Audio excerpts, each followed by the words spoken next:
আমাদেরও সেনাবাহিনী আছে, আমাদেরও রাষ্ট্র আছে, আমাদেরও জনবল আছে, আমাদের 200 কোটি মুসলমান আছে, আমাদের অর্থ ব্যবস্থা আছে, আমাদেরকে আল্লাহ পাক জমিন দিয়েছেন, কি দেন নাই আল্লাহ রাব্বুল আলামিন আমাদেরকে?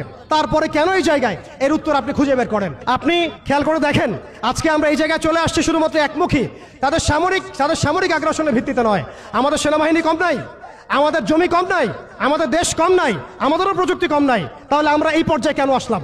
উত্তরগুলো আপনি খুঁজে বের করেন, উত্তরগুলো খুঁজে বের করেন। আমাদেরও সেনাবাহিনী আছে, আমাদেরও রাষ্ট্র আছে, আমাদেরও জনবল আছে, আমাদের 200 কোটি মুসলমান আছে, আমাদের অর্থ ব্যবস্থা আছে, আমাদেরকে আল্লাহ পাক জমিন দিয়েছেন, কি দেন নাই আল্লাহ রাব্বুল আলামিন আমাদেরকে? তারপরে কেন এই জায়গায়? এর উত্তর আপনি খুঁজে বের করেন। উত্তর হচ্ছে একটাই, উত্তর একটাই। আল্লাহ পাক কোরআনে বলেছেন, ইন তানসুরুল্লাহ ইয়ানসুরুকুম। ভালো করে শুনেন, সূরা মুহাম্মদ পড়ে দেখবেন, ইন তানসুরুল্লাহ ইয়ানসুরুকুম। তোমরা যদি আল্লাহকে সাহায্য করো তবেই আল্লাহ তোমাদেরকে সাহায্য করবেন। আমরা সবাই ব্যক্তি পূজায় লিপ্ত হয়েছি, দুনিয়া পূজায় লিপ্ত হয়েছি, আমরা সবাই দুনিয়াদারি নিয়ে ব্যস্ত হয়ে গেছি। আর যখন আমাদের ভাইরা মারা যাচ্ছে তখন আমরা মায়া কান্না দেখাচ্ছি। এইসব ভণ্ডামি দিয়ে জিহাদ হবে না, এইসব ভণ্ডামি দিয়ে বাইতুল মুকাদ্দাস বিজয় হবে না। আল্লাহর কাছে ফিরে আসেন, পরিপূর্ণ দ্বীনে দীক্ষিত হন। ইন তানসুরুল্লাহ ইয়ানসুরকুম। তোমরা আল্লাহকে সাহায্য করো, অর্থাৎ তোমরা আল্লাহর দ্বীনকে সাহায্য করো, আল্লাহ তোমাদেরকে সাহায্য করবেন। ওয়া ইউসাব্বিত আকদামাকুম। তোমাদের পা আল্লাহ পাক শক্ত করে দিবেন। আল্লাহ সতর্ক করেছেন, ওয়া ইন তাতাওয়াল্লাউ। তোমরা যদি মুখ ফিরায় নাও, আল্লাহ থেকে তোমরা যদি মুখ ফিরায় নাও, ইস্তাবদিল কওমান গায়রাকুম। আল্লাহ পাক তোমাদেরকে সরাই দিয়ে নতুন কওমকে নিয়ে আসবেন। সুম্মা লা ইয়াকুনু আমসালাকুম। তারা তোমাদের মতো অপদার্থ হবে না। এটা আল্লাহ পাকের দ্ব্যর্থহীন ঘোষণা। অতএব পরিপূর্ণ ইসলামে দীক্ষিত হতে হবে, আমরা সবাইকে ইসলামে ফিরে আসতে হবে, ওলামায়ে কেরামের সাথে সম্পর্ক রাখা এবং একই সাথে জাতিগত একটা ঐক্য গঠন করা। জাতিগত ঐক্য গঠন করে একটা শরিয়া রাষ্ট্র কায়েম করে, একটা পরিপূর্ণ ইসলামী রাষ্ট্র কায়েম করে, নবী সাল্লাল্লাহু আলাইহি ওয়াসাল্লামের সুন্নত অনুযায়ী একটা মদিনা রাষ্ট্র কায়েম করে আপনি আন্তর্জাতিক মহলে চাপ দিতে পারবেন ইনশাআল্লাহ তাআলা।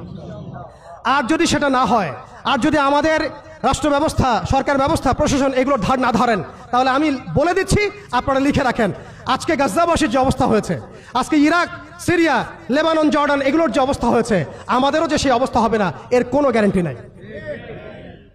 মিয়ানমার আমাদের উপর যেভাবে রোহিঙ্গাদেরকে চাপিয়ে দিয়েছে, আপনি আমি কোথায় যাব?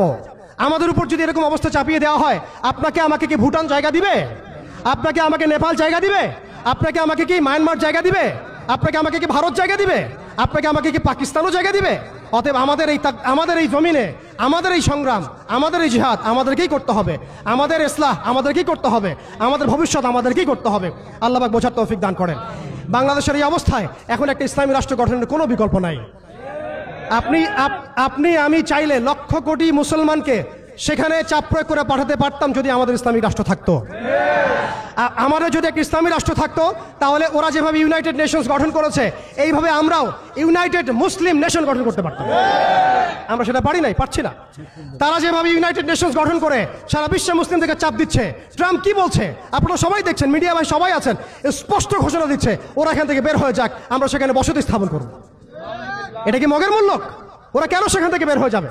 এই গাজাবাসীরাই এই পৃথিবীর সবচেয়ে স্বাধীন মানুষ। তারা মৃত হয়েও তারা জীবিত, তারা সেখানে বোমের খোরাক হয়েও তারা সেখানে সম্মানিত। ইতিহাস তাদেরকে সম্মানের সাথে স্মরণ রাখবে ইনশাআল্লাহ, এবং জান্নাত এইসব শহীদ ভাইদেরকে দিয়ে ভরে যাবে ইনশাআল্লাহ। হতভাগা তো আমরা দাসত্বের মধ্যে পড়েছি, মুনাফিকের মধ্যে পড়েছি, আমরা কিছু করতে পারছি না। দুঃখ তো আমাদের, দুর্দশা আমাদের। আমরা কালকে আমাদের মাঠে আল্লাহর সামনে কি জবাব দিব এর ঠিক ঠিকানা আমাদের নাই। এই জন্য আমি শুরুতে বলেছিলাম, ক্ষতির মধ্যে আমরা আছি, তারা নাই। আমরা যে পরিমাণ ক্ষতির মধ্যে আছি সেই পরিমাণ ক্ষতিতে তারা নাই। তারা হাসতে হাসতে জান্নাতে চলে যাচ্ছে ইনশাআল্লাহ, এবং এরপরে তাদের বিজয় আসবে ইনশাআল্লাহ আযজা ওয়া জাল। অতএব একটা ইসলামিক রাষ্ট্রের দিকে আমাদেরকে যেতে হবে, ইউনাইটেড মুসলিম নেশন গঠন করতে হবে। ন্যাটোর বিকল্প চাই আমাদের, ন্যাটোর বিকল্প বাহিনী গঠন করতে হবে আমাদেরকে IMF এর এগেইনস্টে আমাদের ব্যাংকিং সিস্টেম তৈরি করতে হবে, ওদের ওয়ার্ল্ড ব্যাংকের এগেইনস্টে ওয়ার্ল্ড মুসলিম ব্যাংক তৈরি করতে হবে, ওদের প্রযুক্তিগুলোর বিরুদ্ধে আমাদেরকে প্রযুক্তি তৈরি করতে হবে, ওদের মিডিয়ার এগেইনস্টে আমাদের এই ভাইদেরকে মিডিয়ার মধ্যে ঝাঁপিয়ে পড়তে হবে। আপনারা সবাই সব মিডিয়াগুলোকে ইসলামী মিডিয়া বানায় ফেলেন। ওরা আপনাদেরকে জুজুর ভয় দেখায়, সত্য থেকে পিছিয়ে ফেলে। আপনারা এদেরকে ভয় করবেন না, আল্লাহকে ভয় করেন। ওয়ালা তাখাফুহুম ইত্তাকুল্লাহ, আল্লাহকে ভয় করেন, তাদেরকে ভয় করবেন না। আল্লাহ রাব্বুল আলামিন আমরা সবাইকে যেন ঈমানদার হওয়ার তৌফিক দান করে। এইভাবে যখন আমরা একটা ঐক্যবদ্ধ শক্তি হতে পারবো ইনশাআল্লাহ, দেখবেন আজ হোক কাল কার হোক, আমরা সেই মোবারক জাইশে অবশ্যই যোগ দিব, যেই জাইশ ইনশাআল্লাহ বাইতুল মুকাদ্দাসকে মুক্ত করবে, স্বাধীন করবে, বিজয় ছিনিয়ে আনবে ইনশাআল্লাহ। এই বিষয়ে মনের মধ্যে কোনো রকম হীনমন্যতা রাখবেন না, কোনো প্রকার সংশয় রাখবেন না যে আগামীতে অবশ্যই সেই বাইতুল মুকাদ্দাস থেকে কালিমা লা ইলাহা ইল্লাল্লাহ মুহাম্মাদুর রাসূলুল্লাহর এই পতাকাই উড়বে ইনশাআল্লাহ তাআলা। তারা এই পতাকাগুলোকে সরিয়ে ফেলতে চায়, তারা জাতীয়তাবাদের আদলে এই বিশ্বকে সাজাতে চায়, কিন্তু আল্লাহ রাসূল সাল্লাল্লাহু আলাইহি ওয়াসাল্লাম বলেছেন এমন একটা কাঁচা বাড়ি, একটা পাকা বাড়ি বাদ থাকবে না যেই বাড়িতে কালিমা লা ইলাহা ইল্লাল্লাহ মুহাম্মাদুর রাসূলুল্লাহর পতাকা উড়বে না। এটা নবী সাল্লাল্লাহু আলাইহি ওয়াসাল্লামের ভবিষ্যৎবাণী। আল্লাহ পাক আমাদের সবাইকে সেই মকবুল কাফেলায় শরীক হওয়ার তৌফিক দান করেন, আমাদেরকে আল্লাহ পাক ইসলাহ দান করেন, আমাদেরকে আল্লাহ পাক সেই হারানোর সম্মান আবার ফিরায় দেন, আমাদের সবাইকে আল্লাহ পাক আবারও সেই ঈমানদীপ্ত প্রজন্ম তৈরি করার তৌফিক দান করেন। আল্লাহ পাক আমাদের সরকারকে শক্তিশালী করেন, একটা ইসলামী রাষ্ট্র গঠন করার তৌফিক দান করেন। আল্লাহ পাক আমাদের সবাইকে প্রযুক্তিগত উন্নয়ন দান করেন, অর্থনৈতিক উন্নয়ন দান করেন, মিডিয়ার উন্নয়ন দান করেন। আল্লাহ পাক আমাদেরকে স্বতন্ত্র ব্যাংকিং সিস্টেম দান করেন, স্বতন্ত্র সামরিক বাহিনী গঠন করার তৌফিক দান করেন।